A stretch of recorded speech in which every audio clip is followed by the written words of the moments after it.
네, 전해드린 것처럼 스테이블 코인 관련 자세한 소식 서지용 상명대 경영학부 교수와 함께 짚어보도록 하겠습니다.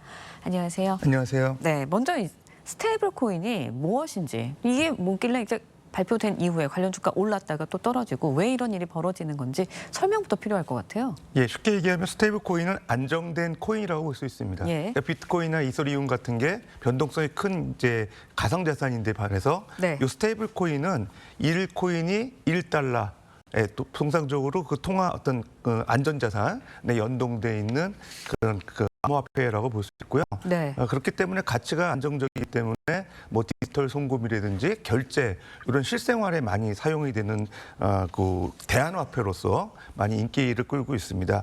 향후에 이렇게 그 현금 없는 사회를 지향하면서 대체적으로 전 세계적으로 이제 코인 발행량이 늘어나면서 각국에서도 이 스테이블 코인을 제도화하는 움직임이 나타나고 있거든요.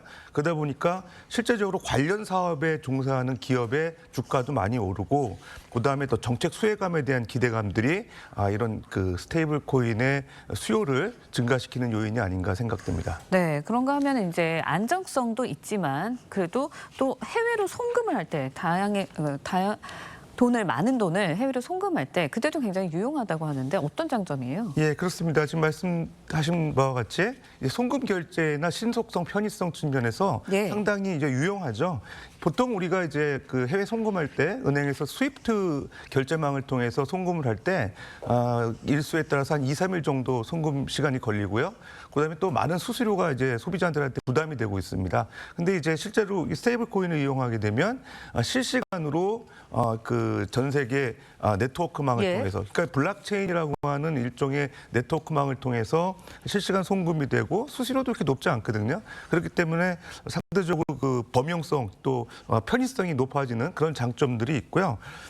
또 최근 들어서 보게 되면 수수료율도 이제 예를 들어서 그 스테이블 코인 발행하는 대표적인 기업이 테드 홀딩스라고 해서 USDT, 그다음에 또 서클이라는 그 핀테크 업체에 발행하는 USDC 요게 있는데 그 경쟁이 치열해지면서 수수료도 대폭 떨어지고 있는 추세입니다. 네. 그런데 추가로 좀 질문을 드려볼게요. 우리나라 상황에서는 송금할 때 이 스테이블 코인이 정말 필요한 상황인 건가요?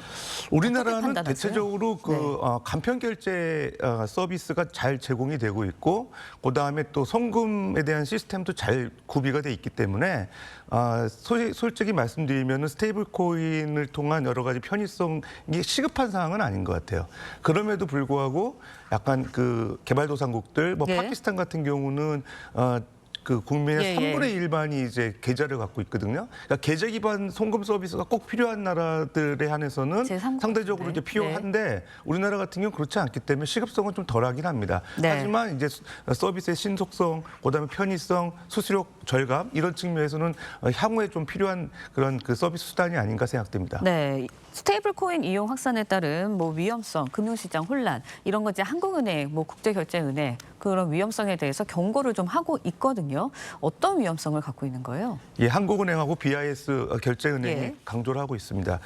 대체적으로 아까 말씀드렸다시피 1코인과 뭐 1달러 또는 이제 국채, 안전자산에 연동되어 있는 그런 그 가상자산이기 때문에 만약에 달러 가치가 급락하거나 뭐 국채가에 급락하게 되면 상대적으로 코인 가격이 같이 급락하는 경우가 있거든요. 그렇게 되면은 사실 준비금에 따라서 가치가 연동돼 있기 때문에 준비금의 가치 하락이나 준비금이 부족할 경우에 이 코인런이 발생할 수 있다고 보는 거죠. 코인런이라는 게 이제 우리 뱅크런에 빗댄 말인데 실제적으로 그렇게 되면은 금융시장에 상당히 혼란이 올 수가 있고요. 그다음에 두 번째는 이제 그 한국은행 즉 중앙은행의 통화 정책에 상당히 제한 요인이 될 가능성이 있습니다. 통화 정책에서 그 전체 한국은행이 발행 총액을 관리하고 있고 실제적으로 이제 통화량 관리에 상당히 이제 한국은행이 주체가 되고 있는데 그 민간 사업자들이 발행하는 이 스테이블 코인들이 많아지게 되면 총량 관리가 어렵기 때문에 결과적으로 인플레이션에 예. 가능성도 있고요. 상대적으로 이제 통화 정책에 어려움이 있다 이렇게 얘기를 하고 있습니다. 네. 그다음에 이제 외환시장 변동성과 자본 유출에 대한 위험도 이제 한국은행에서 얘기를 하고 있는데 만약 원화 스테이블 코인이 발행이 됐을 예. 경우에 한국 사람들이 조금 더 안전한 달러 자산으로 이동하고자 하는 수요가 있기 때문에 원화 스테이블 코인을 달러 스테이블 코인으로 변경하려고 예, 하는 그렇죠. 수요자들이 많아지면 원화 가치가 떨어지기 때문에 자국의 원달러 환율 관리에 상당히 어렵다는 게 이제 한국은행의 입장입니다. 네, 근데 뭐 기술상의 흐름상 일단은 뭐 이 스테이블 코인의 제도화 이거는 언젠가는 우리나라도 해야 할 것 같다라는 생각이 드는데 이런 부작용들을 막으려면 보완책이 좀 필요할 것 같습니다. 어떤 보완책이 마련돼야 할까요? 예, 가장 중요한 거는 이제 준비금 확보에 대한 확인 여부입니다. 예. 실질적으로 원화 스테이블 코인이 발행이 된다 하더라도 워낙 그 스테이블 코인의 가치를 보존해 줄 수 있는 준비금이 충분히 마련돼 있는지를 수시 감사나 모니터링을 통해서 확인을 해야 되고요. 특히 이제 발행하는 그런 그 사업체에 예. 대한 사전 인가제 그다음에 자기 자본 요건들을 강화할 필요가 있어요. 당초에 그 발행할 수 있는 스테이블 코인 발행하는 민간 사업체 자기 자본 요건이 최초 5억 원이었거든요. 예. 너무 작다. 간편결제 사업자도 5억 정도밖에 안 되는데 예. 이런 그 화폐를 발행하는 업체가 자기 자본 5억 원으로 되겠냐 해서 최근 들어서 10억 원으로 상향 조정을 했거든요.